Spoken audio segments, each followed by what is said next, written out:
I've been taking singing classes. For Bandish Bandits. Well, for Bandish Bandits, it was a different kind of learning that I had to do to try and understand classical music, because I must confess I've not been a great fan of Indian vocal classical. Right. I don't understand it, and that's why I think I'm not a fan. I haven't never understood its purpose. I never understood what they're trying to achieve. I had a conversation with Pandit Ajay Chakravarti, who sang for me, and that conversation made things a bit clear. And then I was training with a young man who was Pandit Jasraj's pupil, Right. Akshat, who explained, who would sort of, deconstruct it for me and say, "Okay, this is where, it's not just a voice going up and down." He said, "You got to listen, there are notes being sung. With each one of the there's a different note. Right. So identify those, and you'll be able to identify what's being sung." So he made me practice the notes, singing the notes, not the akar. Right. So a little bit, I would say I've reached up to A as far as understanding classical music goes. But it was great fun practicing it. It was great fun. I spoke to the two leads of Bandish Bandits, the young leads, and they were saying that they were so overawed by you that whenever you would come on set, they would just stand to attention, and you would tell them, just, I mean, get normal. And they said they had not found a better teacher than you ever, But that's true of so many people I talk to, whether it's Randeep Hooda or all the people who've been associated over the years with Motley. I think your true calling could perhaps be as a teacher. Yeah, but had I decided to become a teacher earlier, I wonder the generation you would have raised. I wonder what generation I would have raised. And I also wonder what I would have learned. As it happens, the maximum amount of learning for me happens when I'm conducting a class. Right. And calling it teaching, I find rather pompous. I'd like to call it helping actors, working with younger actors, and that is what I love. It's great to just see them hitting their potential every now and then. It's great. It's more of a kick to have them achieve it than to do it yourself. I have been teaching off and on for almost 30 years now at the drama school, at the Film Institute, at Whistling Woods, etc., here and there. I did it because when I did it out of choice, not out of majboori. Right. And I think it's the people who become teachers because they have nothing else to do, that they can do nothing else, are the ones who stay stuck, and they're the ones who make these, who are the problem teachers, I think. Yeah. And what struck me again is, both with Meer Raksam and with Bandish Bandits, you play these very imperious characters, and in a way, both spectrums, in a way, hardline right-wing, perhaps we could say, and hardline Islamic. It's so interesting for you to play these characters and you being so different from it. What was the experience of playing these two characters? Must have been exhausting. It's not. Acting is fun. Yeah. Yeah, in fact, Shabana asked me the same question during a conversation on Meer Raksam. Yeah. She said, "What is common between you and this guy you're playing?" Yeah. So what I asked her in turn, what is common between her and the madam she played in Bandi? What is common between her and the kind of innocent she played in Ankur? Right. What is the common between her and the betrayed wife she played in Arth, and the way she pleads with him? I mean, that was all make-believe. Yeah. It has nothing to do with digging out your inner feelings, Yeah. That's So true. you assume a skin and try and make it your own. You're supposed to. I have tried to give that same conviction to anything I have played, and I haven't always succeeded, because succeeding or failing at that depends on the quality of the writing. And one doesn't always come across constantly good writing. Yeah, and then one comes across movies that last a lifetime. I mean, even now, that last scene of Janevi Do Yaro, where both you and Ravi Baswani making that gesture, for me, that is the citizen of India today.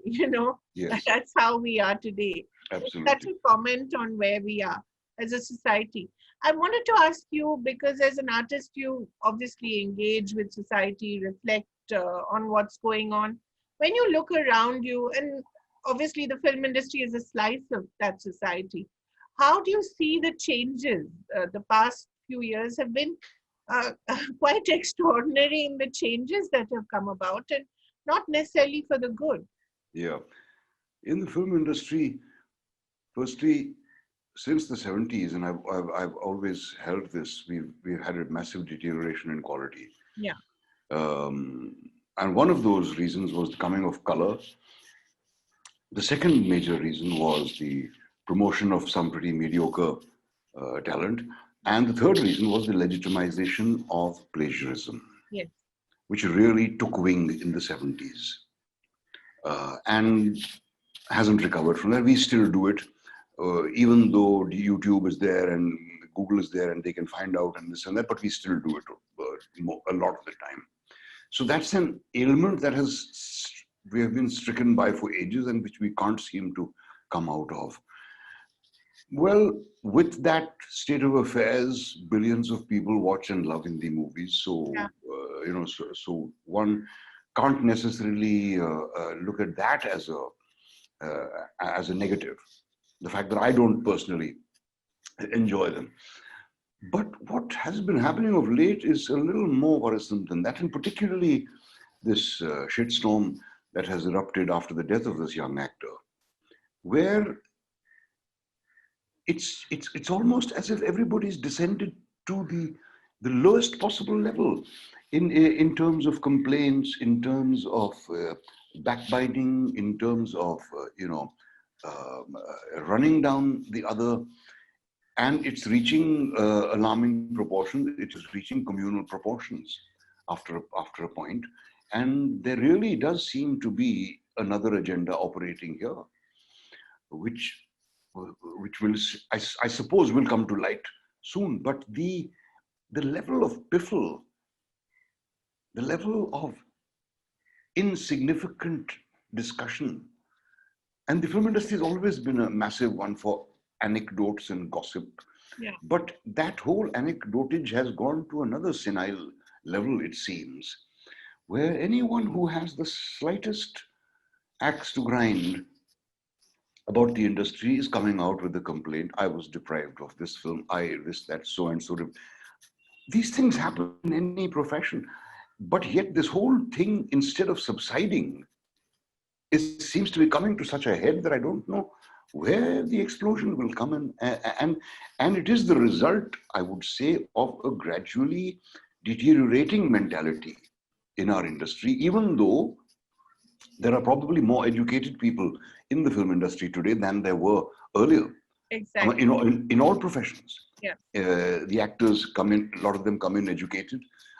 All the technicians are highly educated, they're highly trained and very efficient as well. Despite that, this kind of tendency is creeping in, and I suppose it is being patronized from somewhere, yeah, but it does seem to be a movement that seems to be driving a wedge again between people in the industry.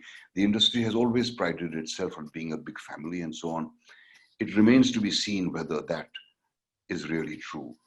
And I would think it's the lack of originality, the lack of any real regard for the other is finally coming home to roost. Aisa lag raha hai.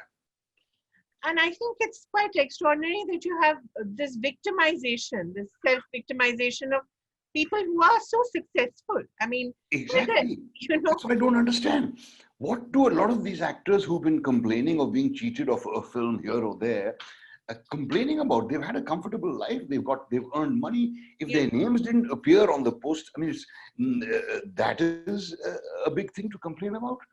in so and so film, I wasn't on the posters. Is this a thing you crib about? Is this a thing you nurse in your heart for years and come out with it at this time? Or to say that I was denied an award by so and so, this camp is at work and that camp. Of course, there are camps in the film industry. Where are there not camps? Mhm. But to blame all the ills of the film industry onto this nepotism, and I mean, it's become an absurd word in itself now.